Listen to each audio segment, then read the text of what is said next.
नमस्कार, news brief देख आप और मैं हूं शिफन शर्मा। तो चलिए शुरुआत करेंगे बुलेटिन की अभी तक की बड़ी खबर के साथ, जो कि कश्मीर घाटी के कुलगाम से सामने आ रही है। बता दें कि कुलगाम में आतंकी हमले में घायल हुए पूर्व सैनिक ने जख्मों के ताव न सहते हुए दम तोड़ दिया है। शहीद पूर्व सैनिक की पहचान मंजूर अहमद वागे के रूप में की गई है। इसकी पत्नी और इनकी बेटी भी जो है वो इस हमले में घायल हुई हैं। इन दोनों को इलाज के लिए श्रीनगर अस्पताल ले जाया गया है और इनकी हालत स्थिर बताई जा रही है। वहीं आतंकी हमले के बाद सुरक्षा बलों ने आतंकियों की तलाश के लिए कुलगाम के वीहीबाग इलाके में बड़े पैमाने पर सर्च ऑपरेशन शुरू कर दिया है। तो आपको बता दें कि ये बिहीबाग इलाके से तस्वीरें सामने आ रही हैं, जहां पर की सुरक्षा बलों ने मोर्चा संभालते हुए तलाशी अभियान शुरू किया है। पूरे एरिया को कॉर्डन ऑफ किया गया है। देखने से ऐसे लग रहा है जैसे कि सुरक्षा बल जो एक्टिवली यहाँ पर काम कर रहे हैं और ये रिहायशी इलाका लग रहा है। रेजिडेंशियल एरिया में ये बड़ी फायरिंग का इंसिडेंट पेश आया है। तो हमारे साथ अब्दुल हमीद भट्ट ज्वाइन कर चुके हैं, हमारे संवाददाता कुलगाम से। उनसे जानेंगे कि आखिरकार क्या है ये पूरा मामला, किस तरीके से पेश आया। तो हमीद, आपका बहुत बहुत स्वागत है ज्वाइन करने के लिए। बताइएगा किस तरीके से पूरी वारदात को अंजाम दिया गया है, पूरी जानकारी दीजिएगा। जी, कुलगाम से तकरीबन 13 किलोमीटर की दूरी पर बीबाग गांव आबाद है, जहां पे दिन दहाड़े टेररिस्ट ने एक आर्मी के एक जवान को उस वक्त जख्मी कर दिया जब वो दिन दहाड़े अपनी यही गांव के नजदीक था और उसकी अहलिया उसके साथ थी और उसकी बेटी भी उसके हमरा थी और तीनों वहां पे जख्मी हो गए। जख्मियों को अगर अस्पताल लाया गया, मगर वहां पे जो मंजूर अहमद बच्चे है वो जख्मों की ताब लगाकर चल बसा है और उसकी जो अहलिया है और उसकी जो बेटी है वो उनकी हालत अभी खतरे से बाहर बताई जाए, जो कि डॉक्टरों का वो कहना है। अभी पूरी तरह से इस वक्त वाजे ये नहीं आया है कि ये जो मंजूर अहमद बच्चे है ये कहाँ पे था, इसकी अहलिया जो उसके साथ क्यों थी या उनके हमरा ये कहाँ कहीं पे जा रहे थे, उस पर पूरी तरह से किसी ऑफिसर की तरफ से कोई भी कंफर्मेशन अभी तक नहीं मिली है।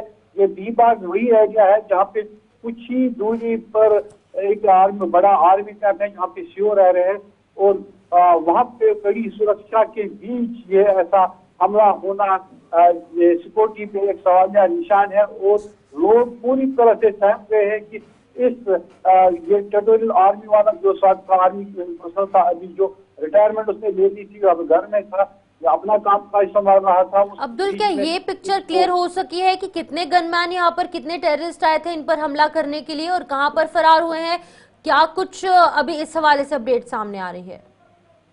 पूरी तरह से वाजे तौर पे ये सामने नहीं आया। अभी बताया जा रहा है कि 2 टेररिस्टों में बंदूक बरदार थे जिनका आस्था बहुत ज्यादा आस्था उनके साथ था और उनने इसको देखते ही गोलियां मार दी है और इसकी एहलिया भी है वो भी जख्मी होगी। मगर पूरी तरह से मैंने पहले कहा, पूरी तरह से किसी भी ऑफिसर की तरफ से कोई भी कंफर्मेशन अभी तक पूरी तरह से नहीं मिली है कि ये मंजूर अहमद बच्चे जो है कहाँ जा रहा था या घर में था या क्या काम करने के लिए बाहर गए थे, क्योंकि उसकी अहलिया जो उसके साथ थी या उसकी बेटी जो उसके साथ थी, ये ऐसा ही लग रहा है कि घर का कोई काम कोई मामला पेश आया हो, उसी के लिए इकट्ठे जा रहे थे, तभी इन पे हमला हो गया। मतलब अभी ये जरूरी बात है कि कुछ ही दूरी पर आर्मी का एक बड़ा कैंप है जहाँ पे ये हमला किया गया। हमलावरों की तलाश अगर अभी तक जारी है, मगर आर्मी को इस बारे में अभी तक कोई भी कामयाबी हासिल नहीं हुई है। जी, लेकिन अब्दुल, अब जो तस्वीरें सामने आ रही हैं इनसे हम अंदाजा लगा सकते हैं कि रेजिडेंशियल एरिया है।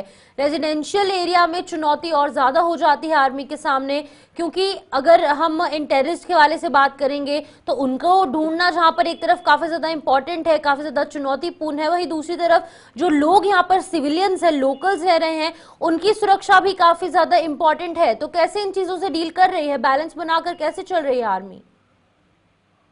हाँ, वही तो सबसे बड़ा सवाल है, क्योंकि आर्मी कैंप के नजदीक ऐसा वाक़ा पेश आया है कि जहाँ पे पूरी तरह से आर्मी 24 घंटे अलर्ट रहती है, हर वक्त अलर्ट रहती है और लोगों को पूरी तरह से ये भरोसा था कि अगर किसी भी दफा कुछ भी हो जाता है तो आर्मी के जवान हमें बचाने में कामयाब हो जाएंगे। मगर आज ये बात उस वक्त उनके दिमाग से निकल गई, क्योंकि कोई भी यहाँ पे सुरक्षित उस टाइम नहीं है जब किसी पे भी कोई भी हमला हो सकता है, क्योंकि आर्मी का एरिया अपना एरिया है, क्योंकि बीबाग एरिया जो है ये रिहाइश की एरिया है, वहाँ पे दिन दहाड़े ऐसा कारनामा अंजाम देना मिलिटेंट्स के लिए बड़ा चैलेंज था। और सिक्योरिटी के लिए ये सिक्योरिटी की चूक बहुत बड़ी चूक है कि लोग उन पे भरोसा करते हैं, क्योंकि उनको बचाने में इस वक्त वो उस आदमी को भी बचाने में कामयाब नहीं हुए जिसने कई सालों की खिदमत आर्मी में। ठीक है अब्दुल, बहुत बहुत शुक्रिया। आप इस हवाले से अपडेट करते रहिएगा और इस खबर पर नजर बनाए रखिएगा, क्योंकि अपने आप में बहुत बड़ी वारदात सामने आई है, जहां पर कि कुलगाम के एक इलाके में एक रेजिडेंशियल एरिया के बीच में एक एक्स आर्मी मैन, उसकी वाइफ और उसकी डॉटर यानी कि उसकी पत्नी और बेटी के साथ वो कहीं अपने काम से जा रहा था और इस दौरान कुछ गनमैन आते हैं और अंधाधुंध फायरिंग शुरू कर देते हैं, जिसमें कि मंजूर अहमद जो कि एक्स आर्मी मैन है वो और उन्होंने जख्मों का ताव ना सहते हुए उन्होंने अपना दम तोड़ दिया है। वहीं पर जो उनकी पत्नी है और जो उनकी बेटी है उनका इलाज श्रीनगर हॉस्पिटल में चल रहा है और उनकी हालत जो है वो स्थिर बताई जा रही है।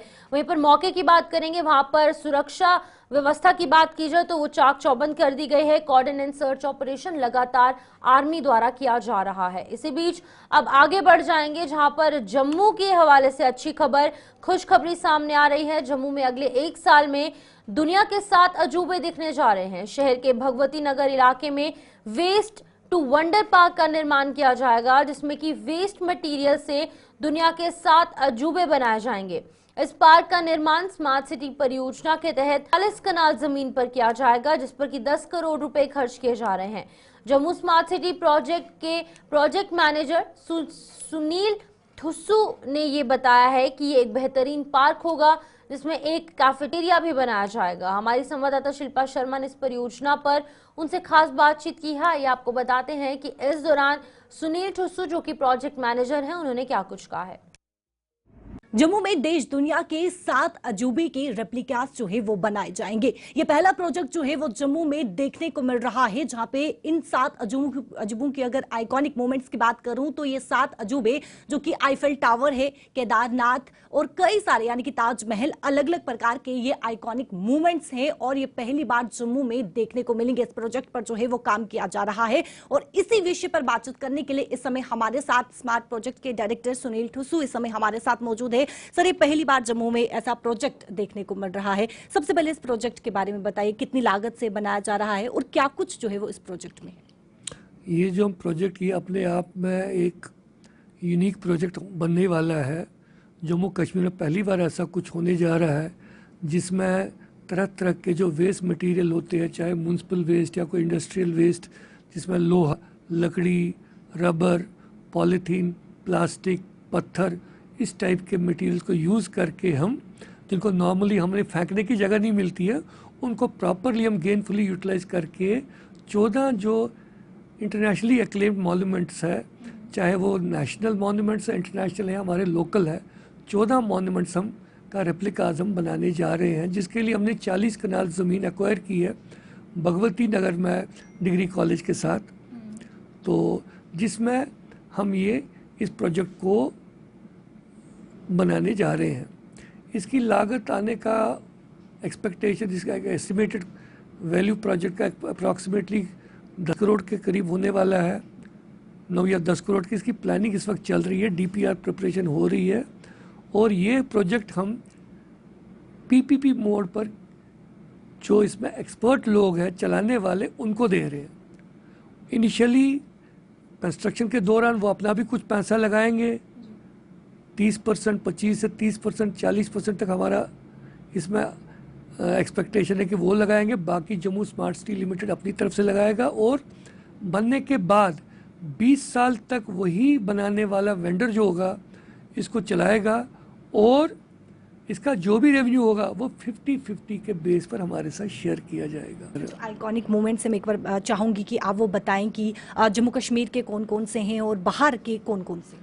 इसमें देखिए कि 7 मॉन्यूमेंट्स इंटरनेशनल है, जिसमें आपका आईफेल टावर है पेरिस का, रोम का कोलिजियम है, वाइट हाउस है वाशिंगटन का, इजिप्ट का स्फिंक्स है, अंकुर वाट टेम्पल कंबोडिया का है, टोडाजी टेम्पल जापान का है और ताकसंग मॉनेस्ट्री भूटान की है। इसके अलावा 4 national monuments, statue of unity Gujarat, Taj Mahal, Konark temple and Kedarnath temple.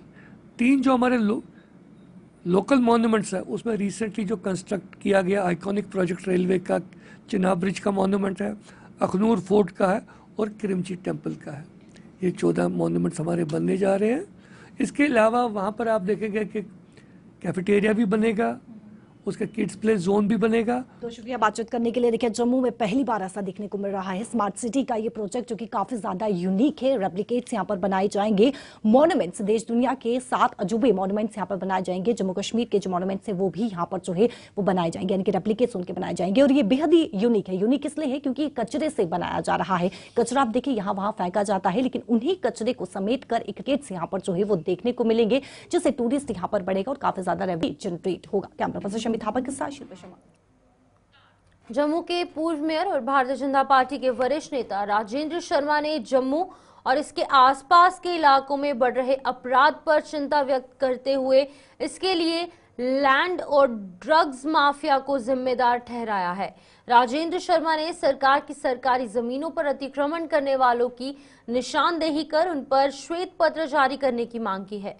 उन्होंने जम्मू में आज कुछ पूर्व पार्षदों के साथ जम्मू में हाल ही में हुई आपराधिक वारदातों पर अपना पक्ष रखा और क्या कुछ कहा है उन्होंने, आइए आपको बताते हैं।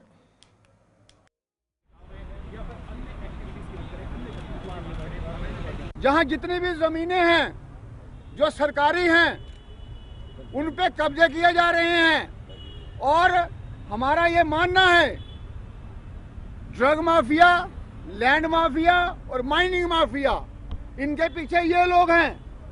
और ये इसलिए हो रहा है, सरकार की जो घास चराई जमीन है, शामलाट जमीन है, खड्डे हैं, ये सब इंक्रोच की जा रही हैं और जो लोग इनके पीछे हैं वही ये सारी वारदातें कर रहे हैं। क्योंकि जब एक आदमी को लगता है कि ये आदमी कल कुछ भी नहीं था, आज इसके पास इतना पैसा कहां से आ गया, तो दूसरे लोग भी उसी की तरफ चल पड़ते हैं।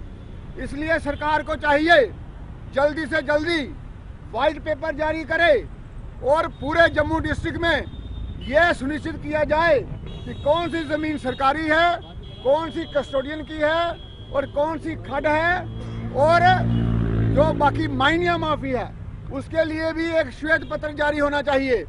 और इसलिए समाज की बात समाज में हो, इसलिए आज हम यहाँ सड़क पे खड़े होके महाराजा हरि सिंह जी के स्टैचू के नीचे ये रामनगर के कघोट गांव से पिछले साल 3 नवंबर को संदिग्ध परिस्थितियों में लापता हुई बुजुर्ग महिला सरस्वती देवी को आज तक कोई उनका पता नहीं लगा पाया है, उनका कोई अता पता नहीं चल पाया है। इस महिला की गुमशुदगी की रिपोर्ट रामनगर पुलिस स्टेशन में दर्ज करवाई गई है, लेकिन अभी तक इसका कोई सुराग नहीं मिल पाया। अगर किसी को भी सरस्वती देवी के बारे में कोई भी सूचना मिले तो वो रामनगर पुलिस स्टेशन या फिर मोबाइल फोन नंबर 9906371108 और 7780833489 पर संपर्क कर सकता है।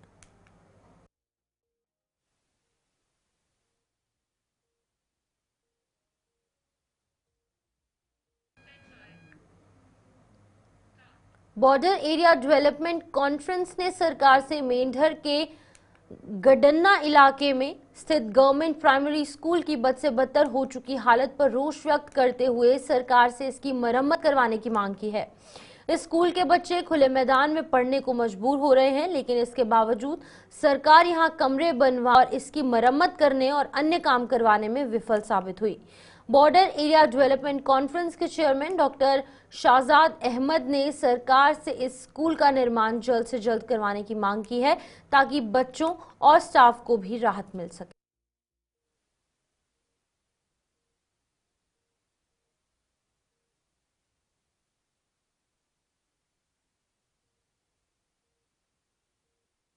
तो स्कूल की हालत देखने के बाद ये शर्मिंदगी महसूस हुई कि हम बड़े बड़े दावे करते हैं। 5 साल से यूटी के अंदर में हम काम कर रहे हैं, तब भी वहां का इंफ्रास्ट्रक्चर नहीं बदला। आज नई गवर्नमेंट आई है तब भी उसका इंफ्रास्ट्रक्चर नहीं बदला है।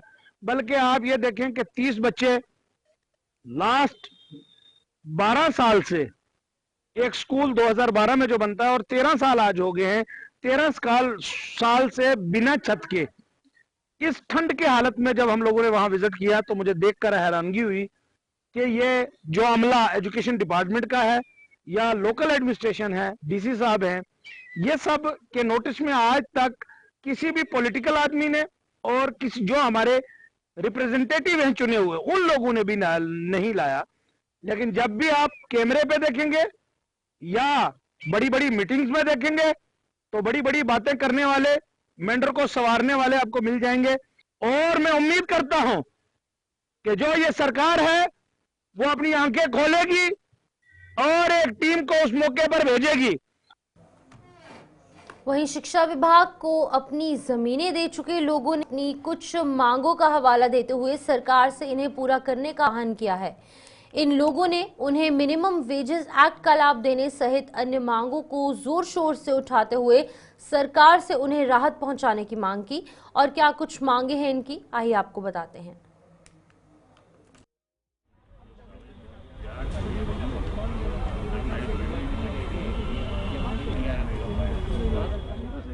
मैं आपकी वसात से ये बात आला हुकाम तक पहुंचाना चाहता हूं।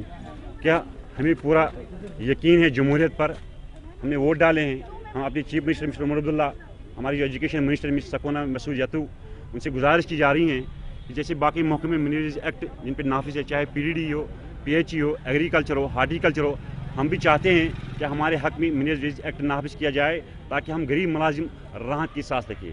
साथ ही साथ 2011 में गवर्नमेंट ने एक रिलीफ दिया है, हमें एक SRO दिया है, SRO 308, जिसके तहत 50% रेगुलराइजेशन फ्रेश हो रही है और 50% हम रेगुलर हो रहे हैं। हम चाहते हैं कि जैसे बाकी महकमों में लोग वेजेस ले रहे हैं, चाहे कोई 9,000 ले रहा है, कोई 12,000 ले रहा है, हम चाहते हैं हमारे हक में वेज दी जाए। और साथ ही साथ हमने गवर्नमेंट को लैंड भी दी है 20-20, 25-25 लाख की, कोई मुआवजा अभी तक हमें नहीं मिला। हाल में उमर साहब ने एक ट्वीट किया था लैंड डोनर्स के हवाले से, हम चाहते हैं वो मसला भी हल हो जाए ताकि हम। जम्मू नगर निगम द्वारा एक्सचेंज रोड पर बनी एक बिल्डिंग को असुरक्षित घोषित किए जाने का मामला गरमाया गया है। बता दें कि इस संबंध में इस बिल्डिंग के मालिक को नोटिस जारी किया गया है, जिसका किराएदारों ने विरोध किया है। किराएदारों का कहना है कि वो पिछले कई सालों से यहां अपनी रोजी रोटी कमा रहे हैं और निगम के अधिकारियों ने मौके का जायजा लिए बगैर ही ये नोटिस जारी कर दिया है। वहीं दूसरी तरफ इस बिल्डिंग के मालिक का भी यही कहना है कि निगम ने इसे अनसेफ घोषित किया है और अगर इसे खाली ना किया गया तो यहां कभी भी कोई भी बड़ा हादसा पेश आ सकता है।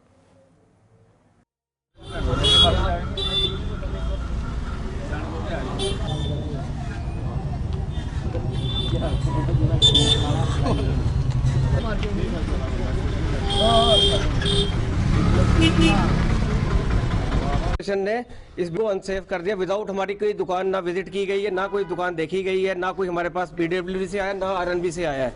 और एकाएक इन्होंने हमारे को एक वकील का लीगल नोटिस भेजा, 7 दिन में आप दुकान खाली कर दो, अदरवाइज हम दुकान गिरा देंगे। उसके बाद हम म्युनिसिपल कमिश्नर साहब के पास गए हैं, कल हमने उनको 31 तारीख को ये फाइल सबमिट कराई है। उन्होंने हमें मंगलवार तक को बोला था कि हमारी टीम विजिट करेगी, जो भी होगा इस फाइल का हम एक्शन जो होगा मंगलवार तक करेंगे। और आज हमारे लैंडलॉर्ड एकाएक पुलिस और नायब तहसीलदार साहब को लेके आए हैं कि वो दुकानें सामान समेत हम गिरा देंगे। सर हम बताइए हम क्या करें, हम किसके पास जाए? कमिश्नर साहब के पास जाए, LG साहब के पास जाए, डिवीजनल कमिश्नर साहब के पास जाए, किससे हमें बताया जाए? हमें भी कुछ क्या करें हम बताएं। अंदर रेजिडेंशियल है, बाहर कमर्शियल, लेकिन इन्होंने पूरा एरिया रेजिडेंशियल डिक्लेयर करवा के जैसे भी करवाया डिपार्टमेंट लिंक से इन्होंने यहाँ ये करवाया है। इसके अंदर हम 8 परिवार है, हमारे घर सारा हमारी रोजी रोटी यही है। कोई 30 साल से बैठा, कोई 25 साल से बैठा, कोई 40 साल से बैठा है। एक 7 दिन में कह रहे हैं कि दुकानें खाली कर दो। बताइए हम क्या करें? अब किस डिपार्टमेंट के पास जाए, किसके पास जाए, किसके गुहार करें?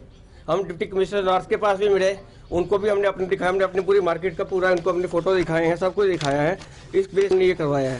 सर कागज़ आए हुए हैं, कागज़ देख लो, नोटिस आए हुए हैं, नोटिस देख लो, सब कुछ हुआ है। ये मेरे को यहाँ पे डरा धमका रहे हैं, मुझे कह रहे हैं ये बकवास कर रहा है, ये ऐसे ड्रामे कर रहा है, इन्हीं के खाने चल रही हैं। बिल्डिंग तो आपके पास रिकॉर्डेड भी है और यहाँ पे आंखों देखने से तो होता नहीं है। सब भी हुआ है, JMC ने किया है, PWD ने किया है, किसी भी जिसने भी किया है उन्होंने देख समझ के ही किया है, कागज़ों पे किया है, टेस्टिंग पे किया है, सारी फाइल्स बनी हुई हैं। मुझे पता नहीं यहाँ पे सारे मिलके मुझे गालियाँ दे जा रहे हैं यहाँ पे, जैसे मैंने पता नहीं क्या कर दिया हो। और सर हैं तो किराएदार ही हैं सर, हम ओनर्स हैं। अगर ओनर की सपोर्ट नहीं होएगी कहीं पे भी, मेरे को अगर यहाँ पे कुछ बिल्डिंग गिर जाती है किसकी जिम्मेदारी है? किसी के ऊपर एक ईंट भी गिरती है, कोई मर जाता है, किसकी जिम्मेदारी? आ जाके तो मेरे को बोला जाएगा ना कि भाई आपकी बिल्डिंग पुरानी थी। तो ओनर की क्या प्रोटेक्शन है? मैंने बोला कि मेरे को बताओ क्या करना है, मुझे बोला कि भाई बिल्डिंग खराब है तोड़ दो, ठीक है। मुझे भी ऑर्डर आए हुए हैं अब मुझे यहाँ पे सारे सुना रहे हैं जैसे मैंने पता नहीं क्या पाप कर दिया हो मेरे लिए, तो मैं सारे काम छोड़ के यहाँ पे बैठा हुआ हूँ। मुझे नहीं समझ आ रही है मैं क्या करूँ सर। ये एज एन ओनर मुझे लगता है कि ओनर की कहीं तो कोई प्रोटेक्शन होनी चाहिए ना, कुछ होगा तो वहीं जिला पुंछ में पीएचई विभाग के अस्थायी कर्मचारियों ने सरकार और उपराज्यपाल प्रशासन के खिलाफ प्रदर्शन किया। प्रदर्शनकारियों ने मांगे पूरी किए जाने पर हो रही देरी पर चिंता व्यक्त करते हुए सरकार से तत्काल कदम उठाने की मांग की। उन्होंने कहा कि अस्थायी कर्मचारियों को नियमित किए जाने को लेकर कई वादे किए गए थे, लेकिन अब तक उन वादों को पूरा नहीं किया गया है। सरकार के बार बार आश्वासन के बावजूद 61,000 दैनिक वेतन भोगियों को यहां पर स्थायी रोजगार की बात की जाए यानी कि परमानेंट एम्प्लॉयमेंट देने में सरकार विफल रही है। हमारी मांगे जम्मू कश्मीर की सरकार में, जम्मू कश्मीर की सरकार में मुलाजमी, चाहे वो बीजेपी गवर्नमेंट है, चाहे पीडीपी है, चाहे एनसी है, चाहे कांग्रेस है, किसी भी गवर्नमेंट ने हमारे साथ इंसाफ नहीं किया। ये एक सीधी सादी एक जेल बना दी हमारे टेलीविजनों के लिए कि हमारी सजा जो है वो कब पूरी होगी, हम इंतजार करिए पार करेंगे।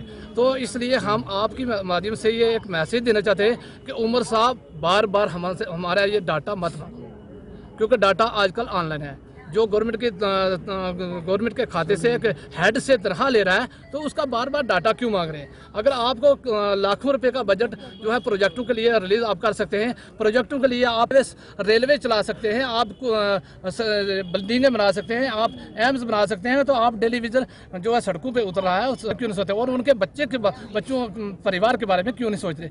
उमर साहब ये बहुत बड़ा परिवार है। इस टेलीविजन जितने भी ये ऑल टेलीविजन है इनका 5 लाख परिवार है। अगर आप इनके साथ ये बदसलूकी करेंगे, इनके साथ अगर बेइंसाफी करेंगे तो उमर साहब आपके भी दिन कम है। क्योंकि ये जो पब्लिक है ये एक टेलीविजन ऐसा है, ये हुकूमत को बना भी सकता है और गिरा भी सकता है। इसलिए इसके पहले भी हमने ये कई बार देखा है, तो इस बार हमने बड़ी मेहनत करके एक गवर्नमेंट बनाई थी और आपका मैनिफेस्टो है, आप अपना मैनिफेस्टो जो है वो पूरा करें और हमारे साथ इंसाफ करें। 45 महीने की सैलरी सर हमारी पेंडिंग है गवर्नमेंट की तरफ। 13 साल हमें इस डिपार्टमेंट में काम करते हुए, तो 45 महीने की अगर सैलरी हमारी पेंडिंग है तो कौन सा इंसाफ टेलीविजन के साथ हुआ है? हम नहीं चाहते कि लोग परेशान हो। पहले ही बहुत सारी स्कीमों से अवाम कश्मीर की परेशान है। अगर हम पानी बंद करेंगे फिर हमारे गरीब लोगों पे परेशानी वो देखेंगे, तो हम नहीं चाहते लोग परेशान हो। हम कहते हैं अपनी गवर्नर इंतजामिया हो या मौजूदा सरकार हो कि जो बजट जम्मू कश्मीर का पेश होने वाला है इससे पहले आप टेलीविजन के लिए कोई पॉलिसी लाएं। अगर आप पॉलिसी जम्मू कश्मीर में परमानेंट पॉलिसी ला सकते तो यूटी के हिसाब से हमें मिनिमम बेसिक एक्ट लागू करें, ताकि यो टेलीविजन ये सफ़र ना करे और लोग भी परेशान ना हो और सरकार भी ना हो और टेलीविजन की कहीं ना कहीं राहत ले सकें। आज हमारे बच्चे जो है सफ़र कर रहे हैं, स्कूलों से निकाला जा रहा है उनको, घर में हमारे बुजुर्ग हैं उनकी देख रेख करनी है। 9,000 से हमारा गुजारा नहीं हो सकता। हम आपकी मीडिया की मदद से हम ये गवर्नर इंतज़ामिया और मौजूदा सरकार से ये रिक्वेस्ट करते हैं कि खासकर जो जम्मू कश्मीर के टेलीविजन हैं। तो चलिए फिलहाल न्यूज ब्रीफ में इतना ही, दीजिए इजाजत और आप बने रहे गुलिस्तान न्यूज के साथ।